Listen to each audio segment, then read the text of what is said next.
আপনারা দেখছেন নগর টিভি।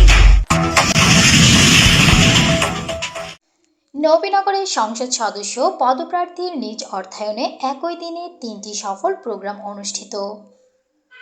ব্রাহ্মণবাড়িয়ার নবীনগর উপজেলার লাউর ফতেহপুর ইউনিয়নের পাক হাজিপুর গ্রামের কৃতি সন্তান বিশিষ্ট সমাজসেবক, ঢাকা মহানগর দক্ষিণ কৃষক দলের যুগ্ম আহ্বায়ক ও আগামী মহান জাতীয় সংসদ নির্বাচনে ব্রাহ্মণবাড়িয়া 5 নবীনগর আসনে ধানের শীষ প্রতীকে সংসদ সদস্য পদপ্রার্থী মোহাম্মদ আবু হাসনাত আলম রাজীব ভূঁইয়ার উদ্যোগে একই দিনে 3টি প্রোগ্রাম সফলতার সহিত আয়োজন করা হয়েছে।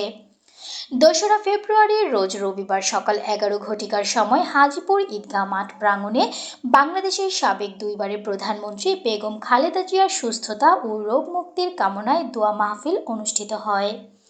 উক্ত অনুষ্ঠানে সভাপতিত্ব করেন জনাব মোহাম্মদ সাইদুর রহমান দানু মিয়া, সাবেক অর্থ বিষয়ক সম্পাদক, নবীনগর উপজেলা বিএনপি। প্রধান অতিথি হিসেবে উপস্থিত ছিলেন আগামী মহান জাতীয় সংসদ নির্বাচনে ধানের শীষ প্রতীকের প্রার্থী আবু হাসনাত আলম রাজীব ভূঁইয়া।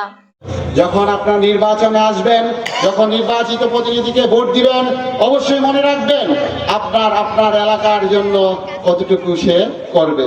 এই কথাটুকু মনে রেখেই কোনো দলীয় ব্যানার নয়, আমাদের জাতীয়তাবাদী দল বিএনপির ভারপ্রাপ্ত চেয়ারম্যান তারেক রহমান বলেছেন, কি বলেছেন?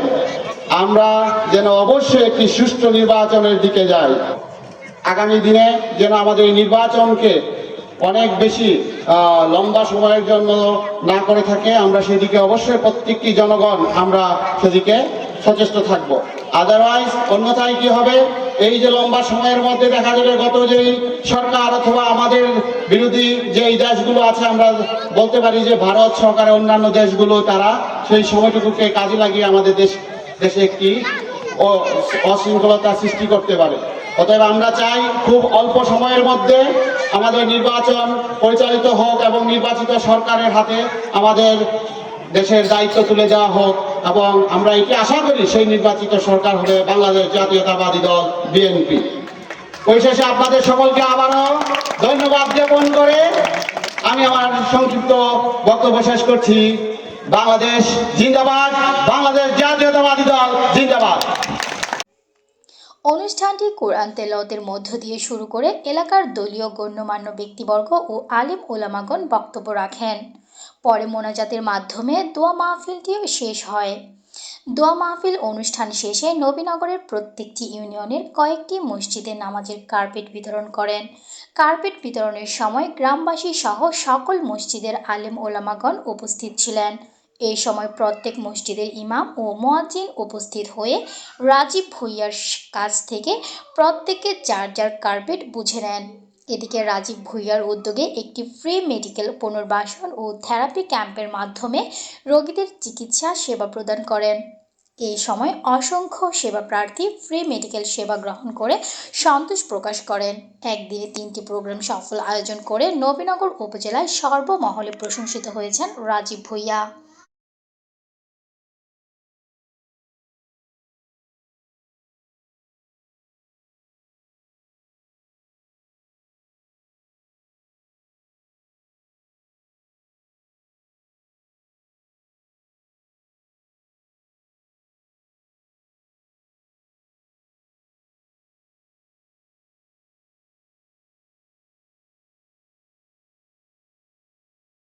নগর টিভির সাথে থাকার জন্য আপনাদের সকলকে ধন্যবাদ। দ্রুত নিউজ পেতে নগর টিভির সাথেই থাকুন। আসসালামু আলাইকুম।